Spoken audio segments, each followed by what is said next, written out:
Assalamualaikum warahmatullahi wabarakatuh. Innal hamdalillah nahmaduhu wa nasta'inuhu wa nastaghfiruh wa na'udzu billahi min shururi anfusina wa min sayyiati a'malina. May yahdihillahu fala mudhillalah wa may yudlil fala hadiyalah. Asyhadu an la ilaha illallah wahdahu la syarikalah wa asyhadu anna Muhammadan abduhu wa rasuluh la nabiyya wa la rasula ba'dah. Allahumma salli wa sallim ala Muhammad wa ala alihi wa ashabihi wa mawalah. Amma ba'du. Qala Allah ta'ala fi kitabil karim, ya ayyuhalladzina amanu kutiba alaikumus siyam kama kutiba alal ladzina min qablikum la'allakum tattaqun. Alhamdulillah, mari kita bersyukur pada Allah Subhanahu wa taala pada bulan ini, bulan Februari tahun 2026, dan bertanggal pada 26 kita bisa bertemu kembali di dalam podcast ini untuk menyampaikan risalah berkaitan dengan tema, yaitu puasa bukan sekedar menahan lapar, sain di balik ibadah. Salawat serta salam mudah-mudahan senantiasa tercurah limpahkan kepada Nabi Agung akhir zaman, Nabi Muhammad SAW, keluarga beliau, sahabatnya, dan para pengikutnya. Anak-anakku sekalian, ya, pendengar yang berbahagia, Rasulullah SAW telah bersabda, man shoma ramadhana imanan wa ihtisaban ghufira lahu ma taqaddama min dambi. Barang siapa yang berpuasa karena imannya itu karena percaya kepada Allah Subhanahu wa taala bahwa puasa ini wajib baginya, dan siapa yang meninggalkannya sengaja maka dia dosa besar dalam hal ini. Dan waktu saban dan mengharap pahala dari Allah, ghufira lahu ma taqaddama min dambi, maka akan diampuni dosanya yang telah lalu. Perlu Pak Komar jelaskan bahwa ghufira lahu ma taqaddama min dambi, akan diampuni dosanya yang telah lalu adalah dosa-dosa yang berkaitan dengan dosa kepada Allah. Dan ini bukan dosa besar, tapi dosa kecil. Sebagaimana dalam riwayat yang lain, Rasulullah bersabda, as-salawatul khamsu wal jumu'atu ilal jumu'ah wa ramadhanu ila ramadhan mukaffiratun lima bainahunna idza jitunibatil kabair. Salat 5 waktu ke salat 5 waktu berikutnya, Jumat ke Jumat berikutnya, Ramadan ke Ramadan berikutnya adalah kafarah atas dosa-dosa yang dikerjakan selama dia menjauhi dosa besar. Jadi ada syarat yang ditetapkan oleh Allah Ta'ala yang perlu kita pahami. Jangan salah paham bahwa dosa ini adalah dosa kecil yang berkaitan dengan Allah Subhanahu wa Ta'ala.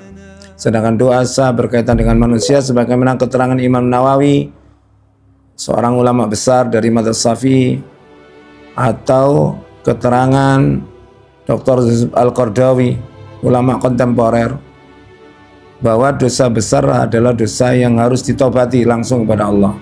Jika itu berkaitan dengan dosa sesama manusia, maka jika itu berkaitan dengan harta, benda, dan sebagainya, maka harus dikembalikan. Dan jika itu berkaitan dengan kehormatan atau hal-hal yang berkaitan dengan kehormatan diri, ya, kesalahan-kesalahan ucap, ghibah, maka harus minta maaf.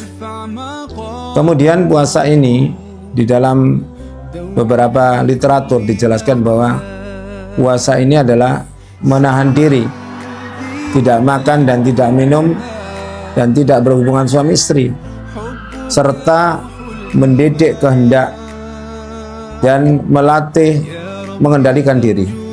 Jadi puasa tidaklah hanya sekedar menahan lapar, tapi ada melatih diri, melatih kehendak, mengendalikan hawa nafsu. Kemudian menurut sains modern bahwa puasa ini memiliki fungsi-fungsi yang sangat besar, sekalipun tidak semua penyakit itu bisa disembuhkan dengan metode berpuasa. Sebagaimana Al-Quran menyatakan, wa in kuntum maridon aw ala safarin fa'iddatum min ayyamin ukhar. Dan jika kamu sakit atau bepergian, maka jika kalian tidak berpuasa, maka bisa menggantinya di hari yang lain. Jadi tidak semua penyakit bisa sembuh dengan puasa. Sedangkan riwayat yang mengatakan summu tasihhu, puasalah kamu agar kamu sehat, ini bukan riwayat yang sahih dari Nabi. Maka di antara penelitian yang ada di dunia modern tentang puasa, ya, yang biasanya disebut dalam konteks intermittent fasting, ya, puasa ini mengandung beberapa fungsi atau faedah. Yang pertama adalah meningkatkan sensitivitas insulin. Jadi puasa ini membantu tubuh untuk menggunakan insulin lebih efisien, kadar gula darah lebih stabil, mengurangi risiko resistensi insulin, menurunkan risiko diabetes tipe 2. Diabetes tipe 2 ini diabetes yang bukan karena keturunan, tapi karena asupan makanan yang masuk. Maka ini salah satu fungsi puasa. Yang kedua, memicu autofaregi, ya, yaitu perbaikan sel.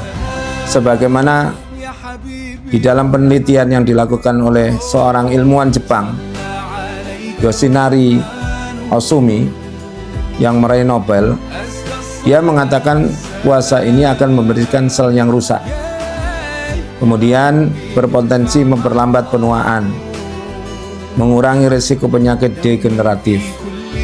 Itu fungsi yang kedua. Fungsi yang ketiga adalah meningkatkan kesehatan jantung. Ya, beberapa studi, ya, menunjukkan puasa dapat menurunkan kolesterol yang jahat atau biasanya disebut LDL, menurunkan trigliserida dalam darah, mengurangi tekanan darah, mengurangi peradangan. Ya, semua faktor ini berkontribusi pada penurunan risiko penyakit jantung. Jadi anak-anak sekalian, bahwa puasa ini punya fungsi yang sangat luar biasa. Yang keempat adalah meningkatkan fungsi otak. Puasa dapat meningkatkan produksi BDNF, yaitu protein yang mendukung kesehatan neuron. Neuron itu adalah protein yang berkaitan dengan saraf. Ya. Potensi manfaatnya adalah meningkatkan daya ingat, melindungi dari penyakit seperti Alzheimer, meningkatkan fokus dan kejernihan mental.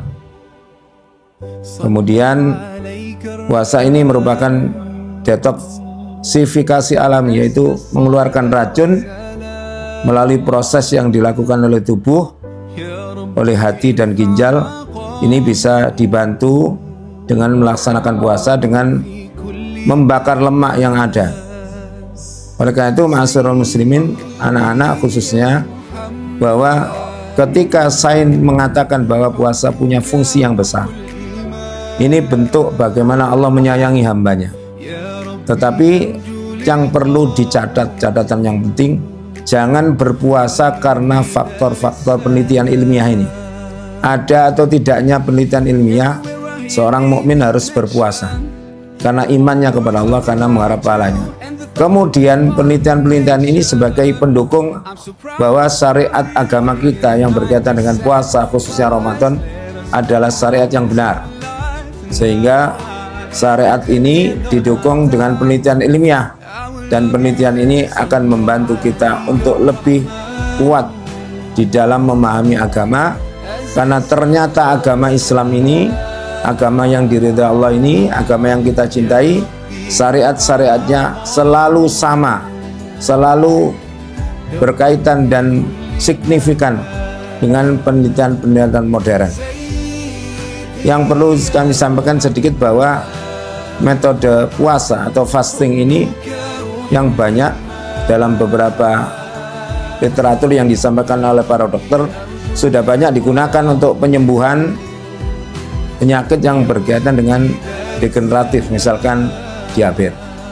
Maka cara efektif untuk menyembuhkan ini adalah dengan puasa.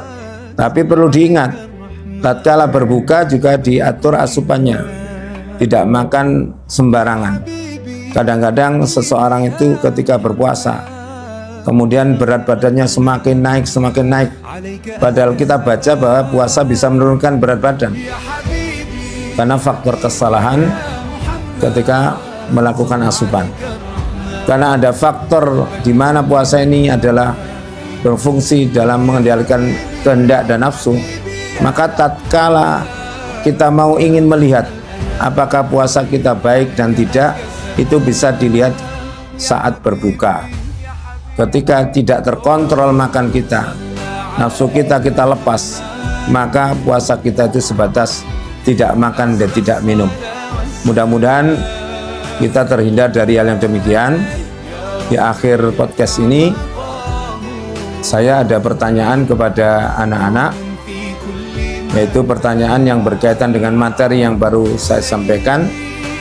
Pertanyaannya, apa fungsi puasa berdasarkan penemuan sains modern?